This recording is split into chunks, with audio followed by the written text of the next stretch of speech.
All right, so welcome guys. My name is Stanley. I am the founder of The Attention Seeker. This is majority of our team. Some of them aren't in there, like the guy filming, but they will be.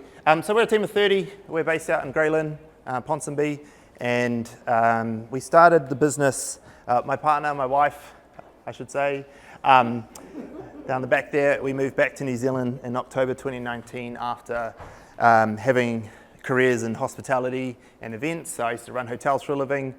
Claire was an event manager for everyone. And we decided that, well, I decided, and she stupidly followed me to start our own business in New Zealand. And we didn't know what we were going to start at first. We didn't know what we wanted to do.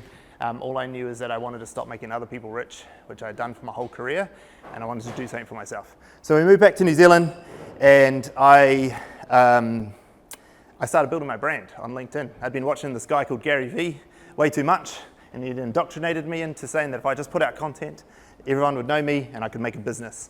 And so I had learned how to use LinkedIn in hotels, and I figured out how I could use it to find clients. And the reason I had never gone out in business on my own, it was two things. I didn't have any money, or not enough of it anyway, to buy a hotel or start a restaurant, which is what my experience was.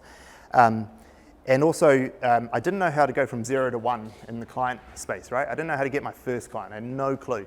But then LinkedIn and Gary Vee taught me that actually, if you did this thing, here's a legitimate way to get business. When that thing is putting out content and building brand. And so I just started doing it. I don't know how to clue what I was doing. If you go back and scroll back to my early content, I mean, it's way worse than it is now. Not that it's fantastic now, but it was terrible back then. But I just started. I just kept pushing at it, right? That opened up to people wanting to have coffee with me. We moved back to New Zealand. I spent 6 months from October 2019 till lockdown just going hard with coffees. I was having 5 coffees every day with random people. I was going to events like this every night. They need speakers. Yeah, I'll speak. Give me a shot. I'll talk. I was doing everything I can to just network, right? And then lockdown hit, and I was like, fuck, what am I going to do now?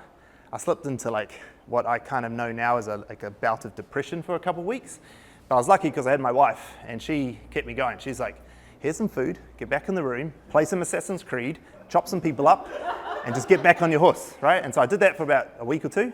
Felt sorry for myself, wondering what I was going to do. I just like quit these amazing jobs, these 6-figure salaries in our high-rise Melbourne apartment to move back into our mate's spare bedroom. But then people started to reach out and be like, hey, what are you up to? Like, what's going on? Like, hey, we need help with this LinkedIn thing that you're doing. Like, we don't know what we're doing. Can you give us some support? I also realized that in the Māori Pacifica business space, that they were going to be like disproportionately affected by this pandemic. And so we created this thing called the Nisha Network, where we just put a bunch of Māori and Pacifica business in a virtual room together, and we just talked about what we're going through. And then slowly but surely, those same people and the people I'd met in all the 6 months prior, they said, Stan, like, we need help with LinkedIn. Like, we need to do this thing. Like, can you show us how to do it? I was like, well, I'm not a coach. I'm not going to teach you, but I will do it for you. And so we started to build this business. And when I say we, it was like me and my mate's spare bedroom, just like going, yeah, me and the team, we can do this. Fuck, I need a team. Dad, I need some help. What the fuck am I going to do? I don't even have a computer. Like, how am I going to do this? But I hired my dad because I knew if it all bent belly up, I could fire him and he wouldn't take me to Fair Work or anything. And so we started like slowly but surely, and it sort of just exploded from there. Like within a few months, like we had no business when lockdown happened at the end of March. And by June or July, maybe July, we'd moved into an apartment because we had enough money to pay rent. And look, we moved into Ponsonby, so, you know, like we're doing all right. We got a lot of rent. We're getting ripped off in Ponsonby, yeah. No, but what I meant is like we were doing it, like it was happening. Like we'd built this thing out, and it was all based on me just building a brand. And then so from that, it validated Gary Vee and told me that, you know, the old Uncle G was right, and that I should double down on this and do more of it. And so ever since that moment, we've done nothing but take every single dollar people give us and invest it back into the business to build the brand, you know? Like Claire and Claire would love to just have some of the money for ourselves, but it's just been reinvestment constantly, right? And then that brought us to this stage, right? Where there's like 30 of these bastards that we pay now, right? And the monthly wage bill just keeps climbing, and fucking more and more desks. And fuck. But it's been epic. It's been an epic ride, and we've got, honestly, like, the coolest fucking team. Like, I don't even know what half these guys do anymore. They're well above me in their expertise. As I was saying, even with, like, it starts with Nate at the top of head of strategy, developing what he does, all the way down to these guys executing it at the ground level, right? And the magic that they've made. And so that's our kind of journey, where we are and where we got to. Our social media profiles, if you haven't seen them, like, it's been a big focus of us with growth. Collectively across all our platforms, there's something like 2 and a bit million followers across all our platforms. Our 2 main accounts are our Taz and the Attention Seekers Instagram and TikTok, which are just over 1 million now. But still, what's interesting for a lot of people to hear is the majority of our business comes through my LinkedIn, and that's 16,000 people. And it always surprises me because they're like, oh, you got all these millions of people, and you get all these millions of views. It's like, yeah, but like, go watch the videos. Like, we're talking shit on it. But why my LinkedIn is right is because I built that brand to be very specific around what we do and who we are, my journey. And so all these other platforms drives people there to validate us, right? They go there and do due diligence, and they're like, okay, these guys are legit. They know what they're doing. 1NZ was watching us. They saw a video about Joni trying to convince me to propose to my then partner. That went viral. She was like, who are these guys? Holy shit, they're in New Zealand. Checked out my stuff where we were on LinkedIn and invited us in, and that was it. There was no negotiation. They were just like, here, start, here's some money. It was more money than we'd ever seen at the time. And so that's all. It's just been put out content, see what works, do more of it, earn some money, take that money, make content, put it out, see what works, do more of it, and just repeat. Right? That's all we've done. There's been no real secret to it, and now, yeah, it's grown into this fucking behemoth that we got.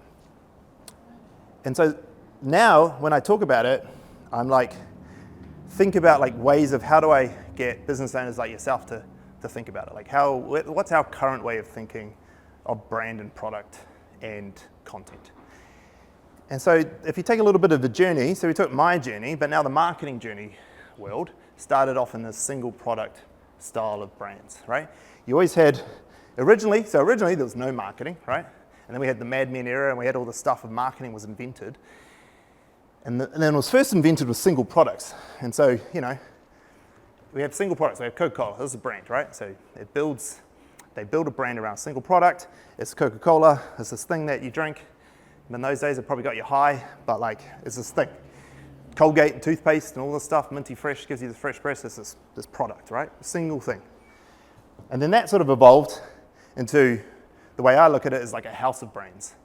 And so what happened there was just like capitalism happened there, and people got really rich and then started to bring out other brands, but then they created houses of them, or they created a big master brand and developed mini products underneath.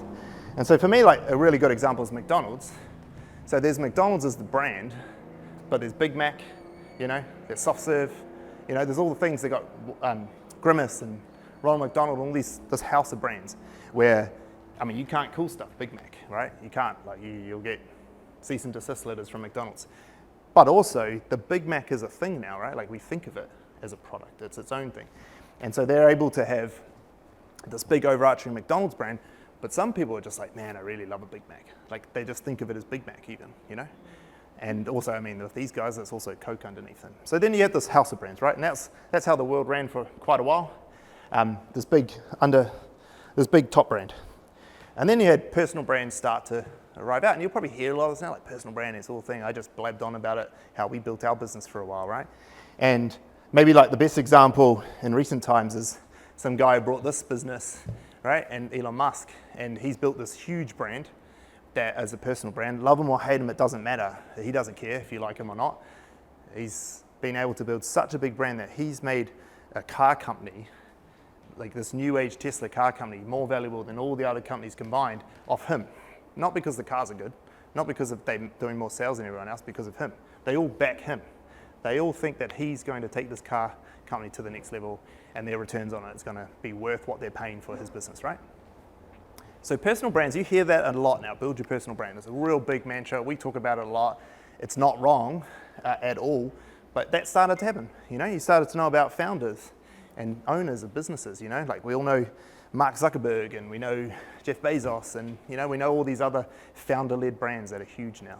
That wasn't a thing in the day, right? Like, you didn't really do that. You knew the big product brands. You didn't know, like, no one's going to tell you who made Coca-Cola. Like, you're not going to know. Like, some of you will because of history, but that wasn't the thing.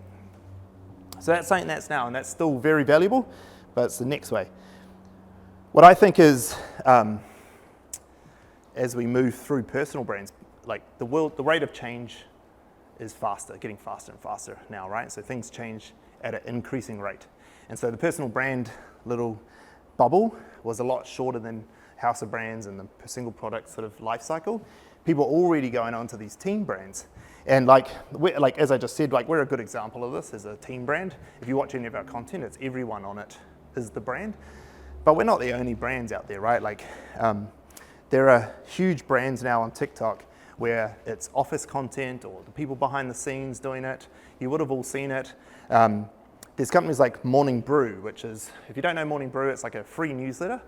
They sold for $75 million a newsletter, like, I don't know, a year ago or something like that. 75 million US dollars, right? A newsletter. Just let that sink in for a bit. But they have a bunch on their social media. It's a bunch of their staff who have different shows, essentially, on their social media. And so they've been able to build this brand where they, if you've got a personal brand and you're just a CEO founder, then only certain people can relate to Elon Musk, right? And actually Elon Musk, only very few people can relate to him. But even like a business owner founder, only so many people can relate to me as a founder, right? The majority of the world can't. But now Joni, who's in our team, who's the other half of our face of our brand, she's the employee, she represents all the employees in our team, way more, like majority of the world can relate to her. And if you read our comments, they definitely relate to her and not me. And they all want to have one over me, to help her. So there's this idea that I think that a lot of brands are missing is like, pull the covers back. Like, who else is in this, right? Who else is in this business helping you grow? So there's a shift that has to happen for a lot of people where they think, well, there's a risk to promoting my people because what if they leave or what if they go or what if they disappear? But the thing is that like, as you're doing this and as you're building this team brand, you as the founder get so much credit, Like, if all my team just close their ears for a second, like LinkedIn thinks I'm awesome for how much I promote my team. And those business owners think I'm awesome, right? And there's this like brand that's getting built around me by just putting them out in front, yeah? And so for you guys who are business owners, there is a mindset that I've encountered where it's like, oh, I don't really want to put them out. What if they leave? What if they whatever? And it's kind of like, what if they don't? And then you're stuck with this dud. Just invest in your people, both from a brand perspective, but also not all of them are going to want to dance on TikTok. Trust me, they won't. But some of them will. But also just from like a employment perspective, like a education perspective, their personal development. And then from that, you get stuff like this, where this is like, it's a little outdated, it's sort of grown by then, but this is sort of us, like all the different platforms that we're sort of on, where different people are in it at different times. So, we've got, I'll go back a bit. We got Joni's fucking outrageous 600-something thousand followers. I have my own following. Connor's got even bigger than me. My LinkedIn, and we got my Sam Spanning. But then as we move along, we've got stuff like Yap. So the Yap podcast, although in this photo it's us, all the guys rotate through it. And they're all on it. They're all on this live podcast.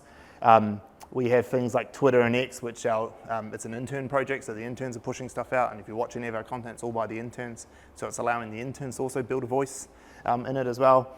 Our Your Attention Please is headed up by Charlotte and Sophie, and like they're all tagged in it and leaking back to them. And now people want to ask Charlotte questions. They want to ask Sophie stuff. They're buying into her brand.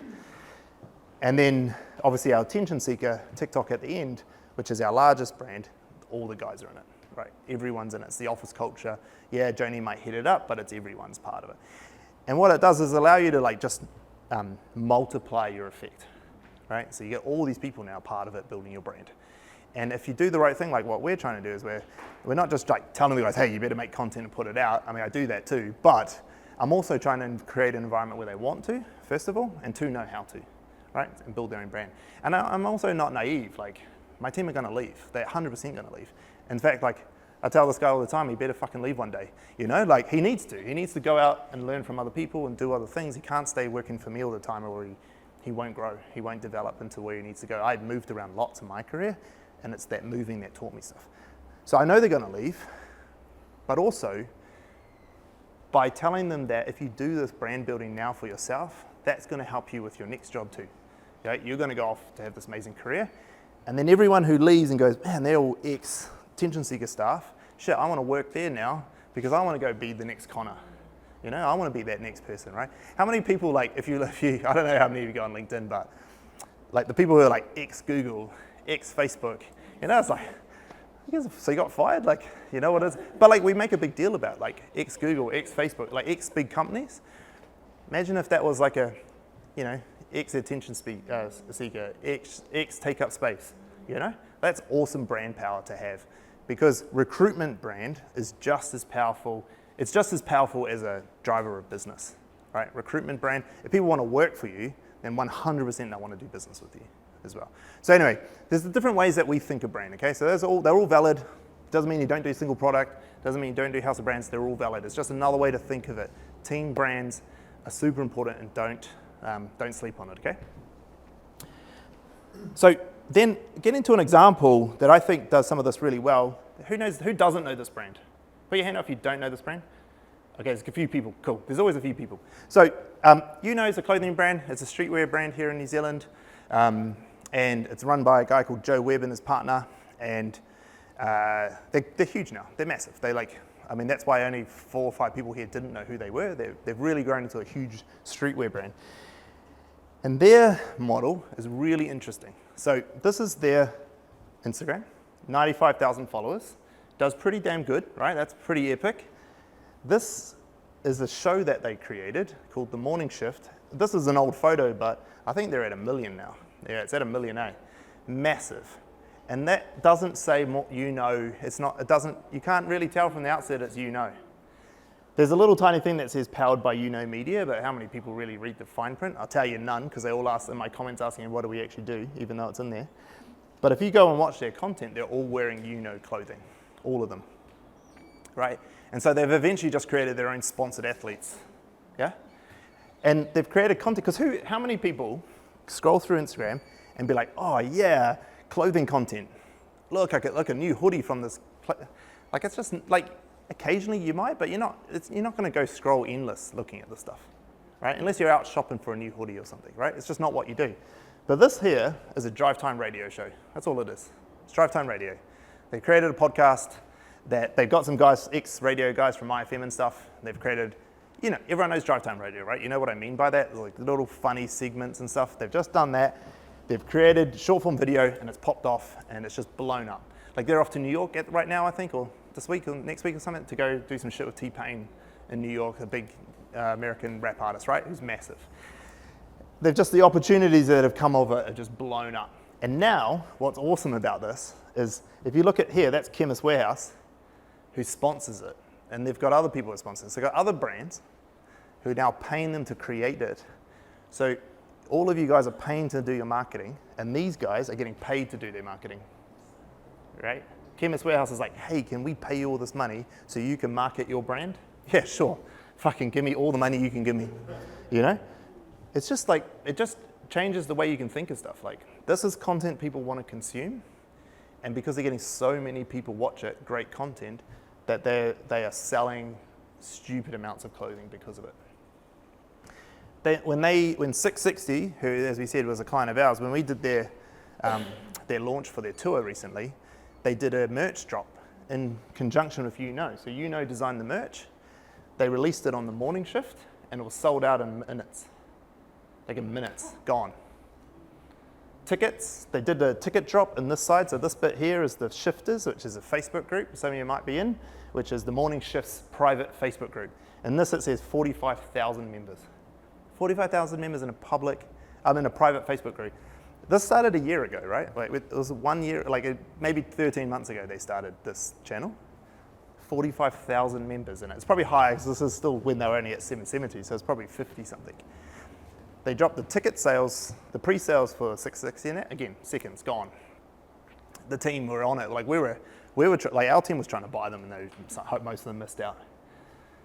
And because so they've got this community, you know, as Mal spoke of, that's powerful as shit. Heaps of people and content people want to watch. That seems like it's, like for most people, they'll be like, why would I do that? I want people to buy my business. You talk small business content. Why the fuck I want you to buy my stationery? Well, no one gives a shit about stationery content. No one gives a shit about clothing content, right? So you make stuff that's entertaining for people. Yeah. So like the way I think about it is, they created the NBA. They created their own NBA, hired in Michael Jordan, and put their clothing on him, right? It would be as if Nike just were like, you know what? Screw the NBA. We're going to create our own basketball division, bring in all these people and put our shoes on them, right? It's the same thing. Like, why would Nike, like the decision to hire or to take on Michael Jordan was one of the greatest moves that Nike ever did. It saved their whole company, right, from irrelevance. That's all these guys have done, except now they own the NBA too. So they're also getting paid to do it. It's genius. Like these, and they're about to. I don't know if you know, but they also just signed Sean Johnson to bring his first podcast, post-playing career podcast, right? So they announced it, I don't know, a few weeks ago. But when the season finishes, Sean Johnson's podcast, that his post-playing career will be in this podcast, right? And that's owned by Media. And so you know that he's going to be in his own line of merch, designed by They're going to be pushing it. They're going to get sponsored. I'll tell you they're going to get sponsored because they're trying to get us to get 1Z to sponsor it.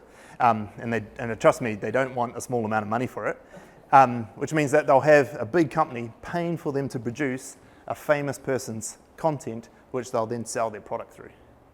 This is a small little clothing brand in Auckland, right? It's smart as shit.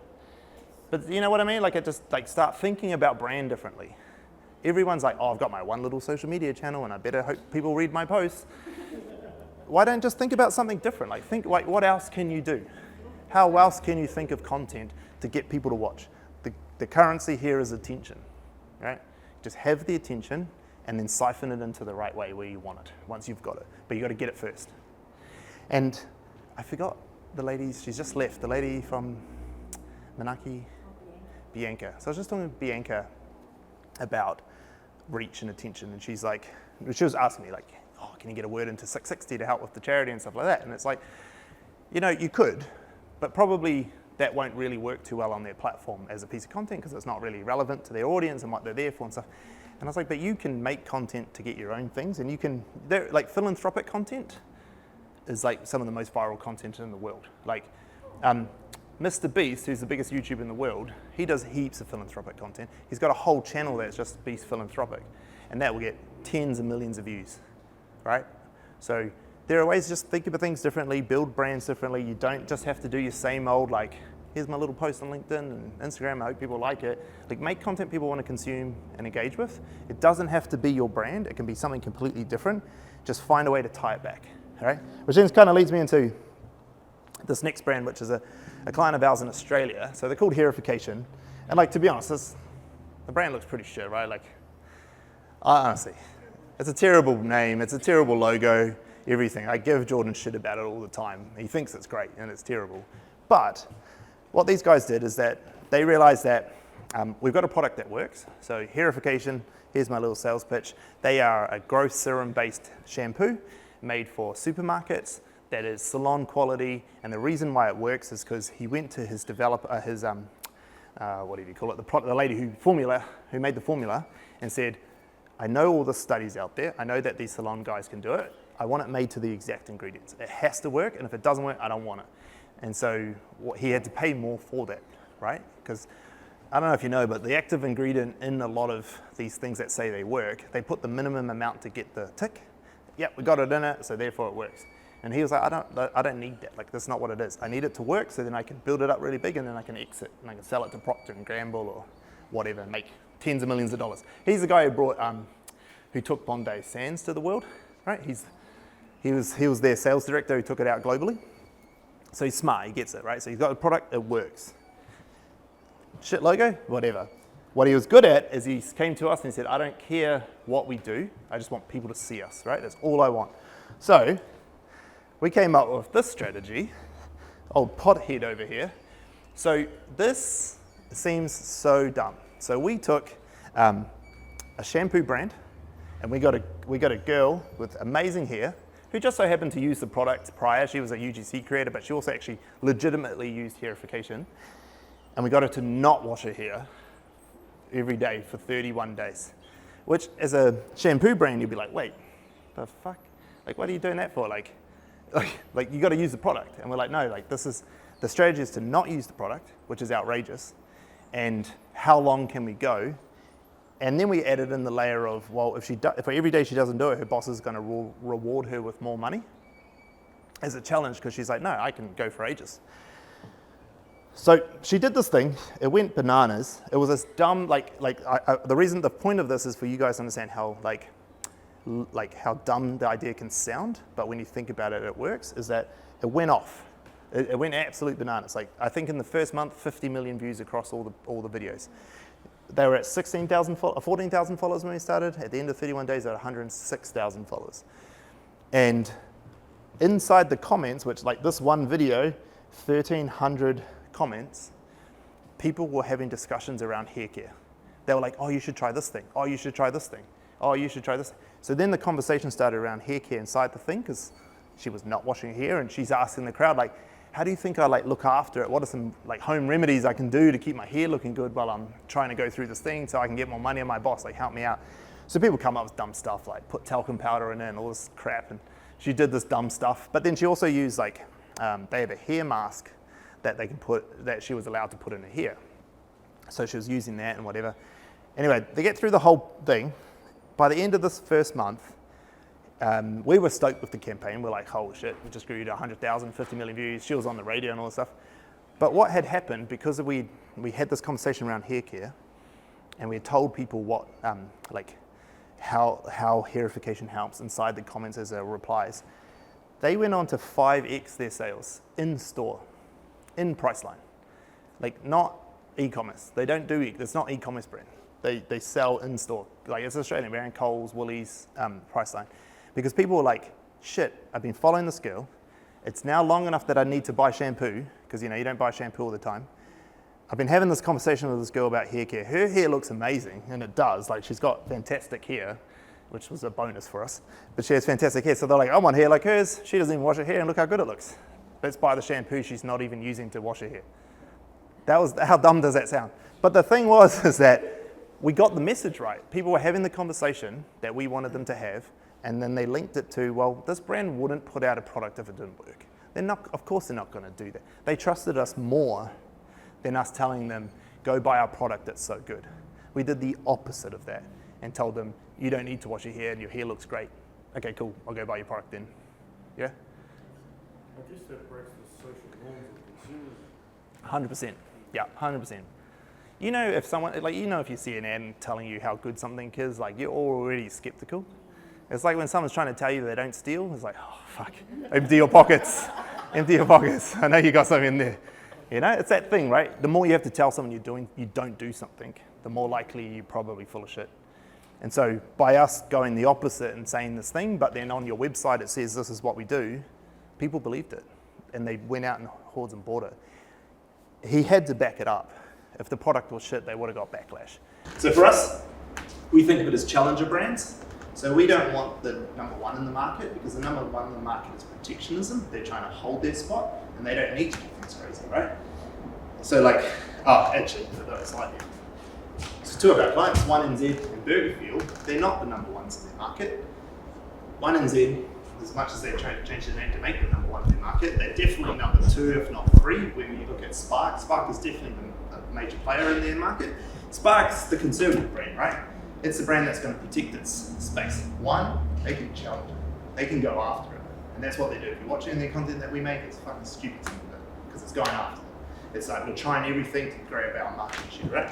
And which is why they've overtaken them in some of the social media spaces, because we're like, well, this is actually content I want to watch. I can actually go after it. And Burgerfield's the same. They're never going to beat McDonald's and any of the big guys. They're never going to be that. They're even these days trying to chase down Burger. Right? They're really struggling to hold what they had in their space. So now they're like, you know what, fuck it, let's go. Let's do everything we can to take back the spots that they're able to try. So our perfect clientele are challenger brands, people who want to attack the norms and attack status quo. Okay, so I know that really well. Now I know who to go after. and I can go do some cool shit with them, right? Campaign. So now we got our position. We know why we're here. We know who we're going after. Now I need to think of campaign. So what's the campaign? In Morning Shift's example, or UNO's example, it's Morning Shift. That was their campaign. Let's build a drive time radio. That's our campaign, right? Hairification, pothead girl, right? That was the campaign. So the campaign is how, right? It's how you're going to do this. How are you going to take that message of why to the people that are the who? Yeah, it's how we're going to do it. It's how we get our why to the who. For us, it's boss versus employee, right? That's our campaign for our TikTok and Instagram at least. And so you have this Joni and Stan fight that continuously happens. We call it like the characters we think of as Shrek and Donkey. So you guess who Shrek is. And if you think about that, you guys all, well, most people know Shrek and Donkey. They understand the dynamic between the sort of crazy donkey who jumps around all the time doing crazy shit, and then the big ogre who's grumpy all the time, doesn't really want to get involved in whatever, right? So whenever the cameras are on, we play the characters. We know who we need to be. It's really easy for me to slip into character. It's really easy for me to do it because I just turn up. But Joni can turn into crazy donkey because that's not actually, she's quite introverted when she's on her own. But when she needs to, she turns into this crazy donkey. So boss versus employees, our campaign. Let's do everything about us fighting or challenging each other, right? So we've got our big campaign. So as I said, Morning Shift is their one. Hairification is the pothead girl. Ours is boss versus employee. So you got to think of your thing. What's this campaign level idea that you got to have? Which is big. Don't get me wrong. We charge shitloads of money for this. So if you're a bit confused, it's hard. But I give you some examples, and you'll start to see them in other places that other people have a campaign, right? Channel. So channel is what, first of all. So the first part of this is what. There's only a couple other question words, so you can probably guess what the other one is. The first one's what, and so for us it's bets. Yeah? So the what is, what are we actually making? What are the content? How do we bring a boss versus employee to life? Well, we do it through the bets, challenges. She's going to bet me something that I reckon I can do this, and if I can, you give me that. Yeah? If you've seen our content, that's all it is. Convincing my boss to hire someone under me, convincing my boss to propose to his girlfriend, convincing the team I need a work phone after hitting 50K followers, right? Challenges. She challenges me, which in turn tells the audience, hey, if you want to help me get one over my boss, follow us, do some stuff. Yeah? And so, as you can see, like 11 million, 4.8 million, 6.1 million, absolutely bananas, right? And like this one here is this 4.8 million is the reason that one video is the one that the 1Z team saw and got them to come on as a client, which was real good because don't tell my wife, but it's the reason why we were able to get married. Because I could then write it off as a business expense because now my wedding brought in the client and so she got to get a ring on her finger. Perfect. Perfect. Don't tell my wife that because she'll be angry. And the next bit of this channel is where. So now we know what the content looks like to tell the campaign story, but where is it going to go, right? And so in this particular instance, our boss versus employee campaign is going to go in TikTok, Instagram, and YouTube. So that's where we're going to put it, right? It's not going to go on LinkedIn because it's not it's not in that particular campaign. It's a different people we want to talk to. We want to talk to them in a different way. We've got a different campaign for that channel, yeah. And newsletters, it doesn't go into newsletter. We tried it at first and it failed miserably, and we've changed our newsletter to better serve the people who have been in our newsletter and not do this boss versus employee thing. It's much more prescribed for them now. So we're now aware. So you guys got to be really careful on what that is, right? And so that sort of brings it all together. And these three things, right? Positioning, campaign, channels. All the W questions, positioning, why and who. Why are you here? Why do we exist? What's our single-minded proposition? And who do we want to say that to? So what's our message and who are we going to give it to? The campaign, so what are we going to do? Like, what is this big idea? And then where and what? Yeah? What's the content? Does that make sense? So, I mean, it sounds real easy when you do it like that. And fuck, only if it was, it'd be really great. But what I suggest for you guys to do is to really get into that positioning piece start. Don't overlook it. Don't pretend you know either. Don't pretend you already know who your target audience is. Drill down, ask questions, really think about who are we trying to attract and why do we exist? In this cohort that we've been doing, which was a program that we designed at a much more affordable price because we started to only be able to attract big clients because of what we had to charge. So we thought, what if we could create a simple product that could help smaller businesses do this thing, right? Anyway, so we did it. What we're doing is a group onboarding, so it's 12 weeks, like our normal onboarding process. They do it as a group. And the amount of them who came all know, this is who I am, this is my thing. And we just prodded it once and it all fell to pieces. Right, Rod? Like everyone was like, yeah, so mine's this. But what about that? Oh, fuck yeah, it doesn't stand up then, does it? Like that doesn't work. And so you just get this like idea in your head that you think it is what it is, but you just have to prod it once and it falls over. So like ask yourself why, but why that? Why do I want to do that? You know, if I've got this as my single-minded proposition and why I exist, why? Why do I care about it? And then answer that. And when you get that answer, you go, why again, right? It's a little kid nagging at you. But why is the sky blue? Oh, because, you know, it is. But why? Oh, you know, you just keep on asking why until you get to the truth. And once you get closer to that truth, it'll become a fundamental human truth, right? Your position becomes fundamental. Ours, we've done some fancy wording, we made it do cool shit, but you get to these fundamental truths of like that everyone wants, right? Like, do cool shit is kind of freedom. It's kind of what it is. That's the human truth. We all want to be free. We want to have freedom in our lives. And so for us as a business owner, and Claire and I, our thing was freedom. We went into business for freedom.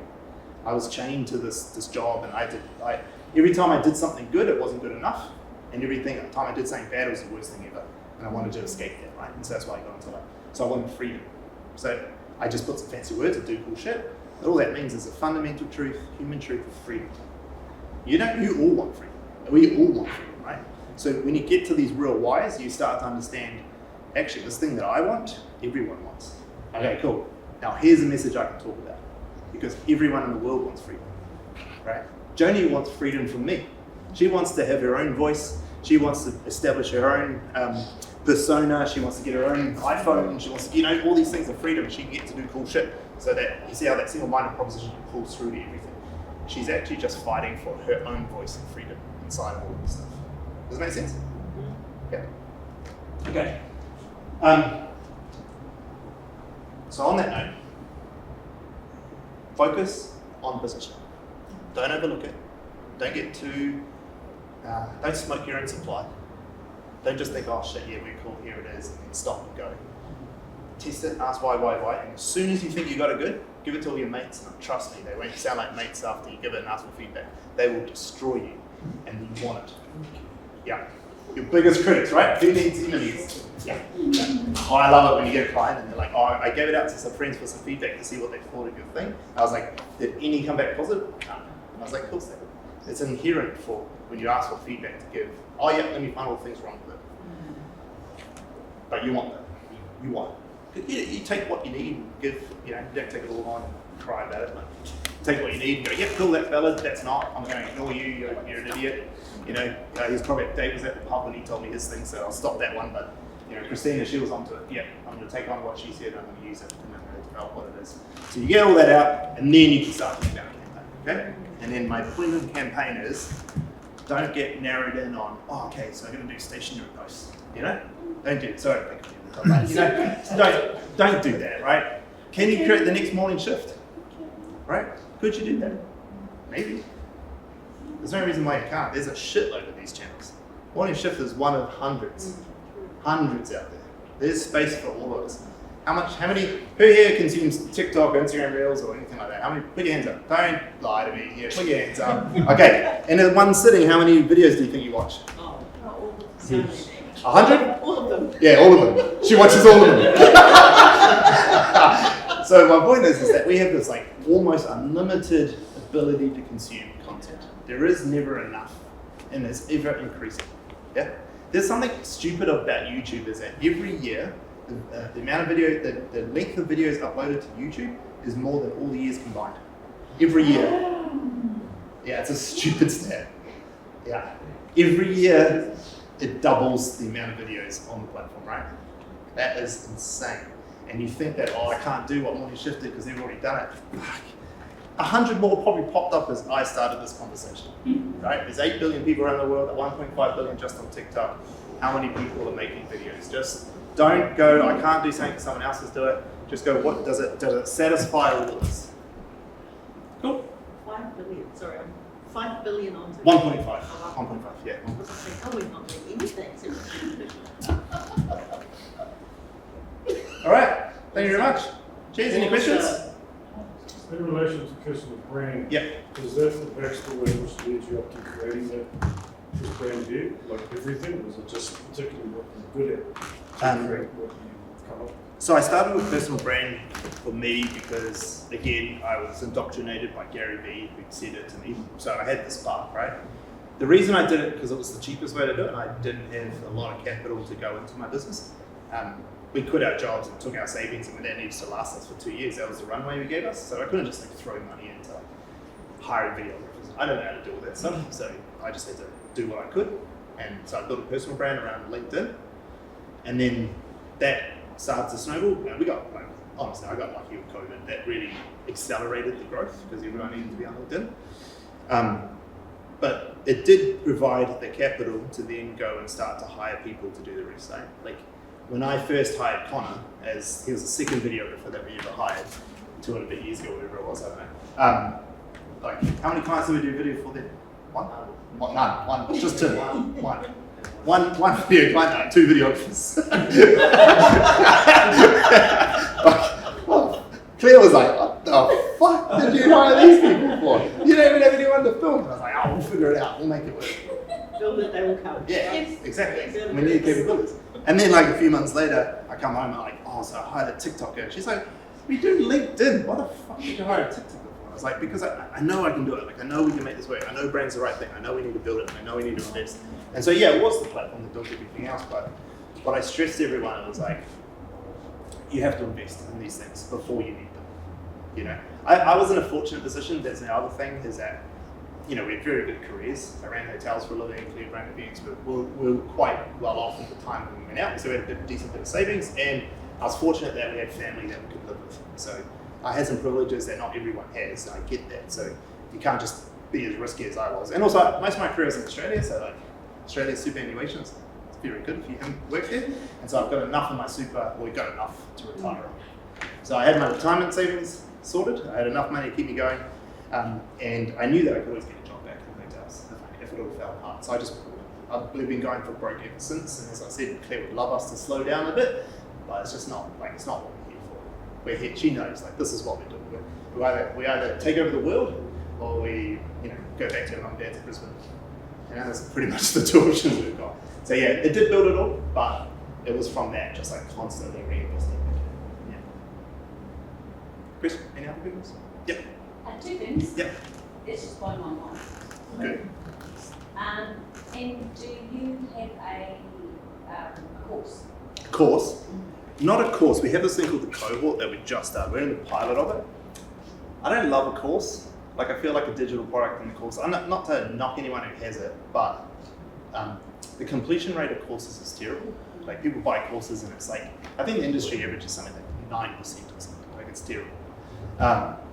So I just don't believe in selling something that people won't do. And so I don't have a course. We have this thing called the cohort, which is literally the first time we ever did it in an educational space, in which we're into we're just a week 4 today. Was it 4? Then it's 12 weeks on. Which is essentially just our normal onboarding period thing we take with everyone. We just have groups of people paying a portion of the fee. So we do have that. So the next one will be probably August or something. So we'll probably start to talk about it in July. If this one goes well, it depends on how rotten it goes. Like it's going well so far, so as long as we can hold it up. But it's a very different experience, group coaching. So we will. But also what I tell everyone is like, I mean, we record everything. Every single thing we say. We don't gatekeep our information and our knowledge. It all goes online. Everything. Like I share way too much online. At the start of the year, we leaked our budget.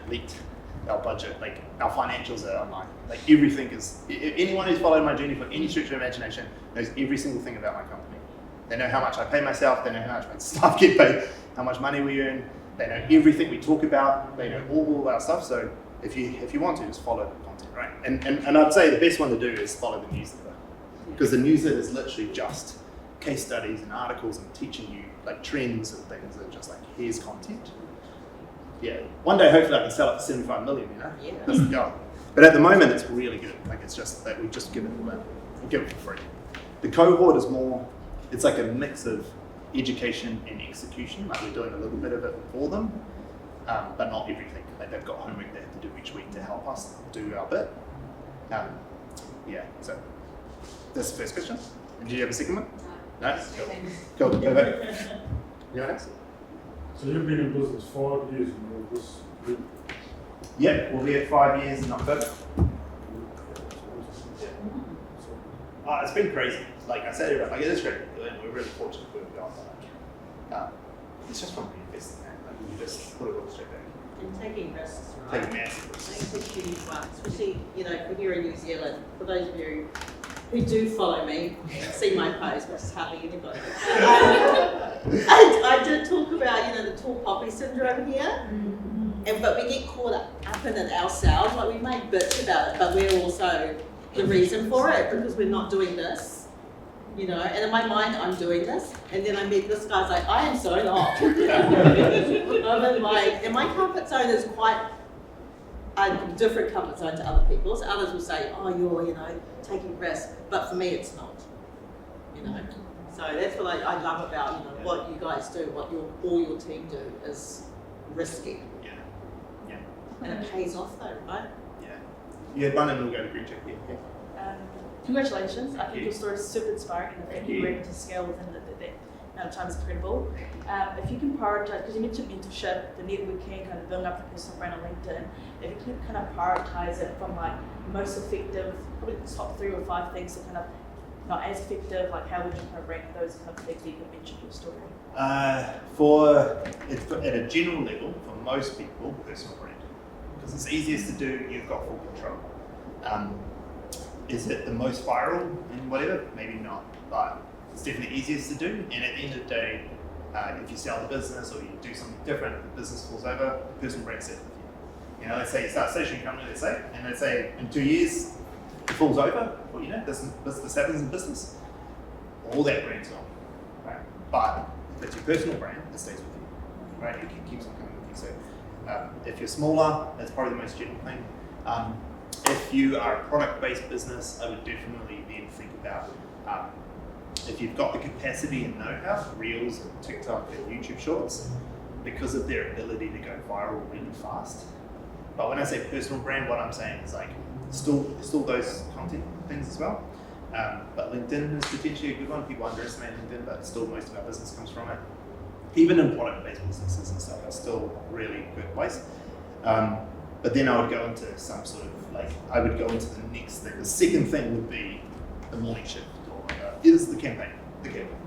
What's the campaign idea? But if you only got one thing you can do and you're not really sure, you don't have a lot of resources and capability and money or time, I'd do personal brand. Like in anything you do, like your small business journey, right? It's a great example actually. I double down on this because you'll sell way more stationery because of that. Good picture. Stories. Yeah. Do you utilize stories? Always and only. Yeah. Always known. Yeah. Always stories. Always got to have a story. And a story doesn't necessarily mean to be like, Goldilocks and the 3 bears. Like it doesn't always have to be like this. Like a story is a setup, a conflict, and a resolution. That's a story. Yeah. So I set up the scene, Act 1. I set up this world for you to understand what's about to happen. So if we go back a little bit, I set up the world by saying, I'm convincing my boss to hire someone under me. Okay, and now just set up the scene. You get what's happening now. She's trying to convince me to hire someone to work for her, right? Then the video goes into this conflict, which is her trying to convince me and me saying no. Like, why would I do that? And then the resolution is her finally convincing me at the end of me going, yeah, fuck it, sure. And I think in this one I called them fuckwits or something, maybe. Yeah, let's see what these fuckwits can do. And then, it's establishing the grumpy boss character, right? So that would resolve it all. So that's the story. So that's a real. Yeah. But the stories. Oh, you mean like Oh, sorry. Got you. I don't care about stories. You can use them for sure, but the reason I don't care about them, I think you should. Don't get me wrong. The reason I don't really think that they're that big of a deal is because they don't have good discoverability. So when I say discoverability, it's like not a lot of people can find them. It's very good for engagement. Like Mel's probably saying in the back end, comms management will say otherwise, and she's probably right because actually from a comms management perspective, very good. So my position in the company is like virality, discoverability, find it. Like I'm always thinking in that space. But yeah, for sure. Like if like the other day we did a newsletter story on our stories, and still had a story set up conflict resolution, so we still had that. But in stories we had a story about getting new subscribers, and in this one story slide, a couple of story slides, I think it was 390 something subscribers from that one story slide. So it's a really good place to do call to actions in that. So yeah, like, I'm in two minds here. The first one is like from a discoverability perspective, it's probably great. From a comms management perspective, there's almost no better place to do comms management outside of the comments, you know? So yeah, but don't think of it's going to grow your account. Yeah, it's not the thing that's going to grow you. It's the thing that's going to nurture. Yeah. Cool. Anyone else? Sorry, Yeah. regarding the personal brands, what about services? Services provided? Yeah, what sort of services? Commission diving, tuning, Commercial, what's that? commission diving. Diving. Oh, yeah, okay. And can I just, sorry, Yeah. you said tree management, lumberjack. Lumberjack. I said that, Oh, I you should've could go known. hard man with lumberjack, right? Yeah. Oh, mate, have you seen the guy? Fuck, the woman have probably seen him. Yes. Yes, you know what I'm talking about. about. For research purposes. Yeah. If you don't know, it's this really good-looking guy with no shirt on, chopping trees. Very good strategy, 10 million I followers. don't even know. No, look, personal brand, yeah, for sure. The services, like for sure. So, it depends on the scale of your business, what position you're at. Is it how many people in the business? It's 5 of us. 5 years. So yeah, look, you're still small enough that your brand's the main brand, right? Like, are you the owner? Yeah. So your brand's still the main brand. It's still probably responsible for a lot of the work coming through. Maybe not necessarily from the brand, but at least once they meet you, doing the quotes and sales is probably a lot of the reason behind it. It's the authority piece in your business because you're the owner. Owners always hold that authority piece inside the business. So yeah, for sure, it's massive. And then look at like Jim's mowing. He's a real guy. Like he's not just the colonel, but he's like a real guy who's still around. And they built a $1 billion empire off of this space. So yeah, personal brands maybe more so because it's in service-based businesses you're buying people, right? You're not buying stationery, you're buying people. So stationery doesn't need necessarily personal brand as well. Like it does work, it did really well, but there's plenty of stationery brands that don't have people behind them. Plenty. In service-based businesses, you're hiring people. So yeah, 100%. Yeah. Cool. Any others? Slade? No? Cool. So, I was just trying to find out, what's your newsletter in English? Oh, it's your attention P. Your AT. No, it's on just it's should really know how to do this really quick. Eh? I'll send all of that out. Yeah, your attention please is the Yeah. is what it's called. Yeah. If you go on our Instagram bio, you'll find it. It's the link in the bio. Yeah. Any other questions? No? We'll wrap it up. Cool. Right, thanks guys.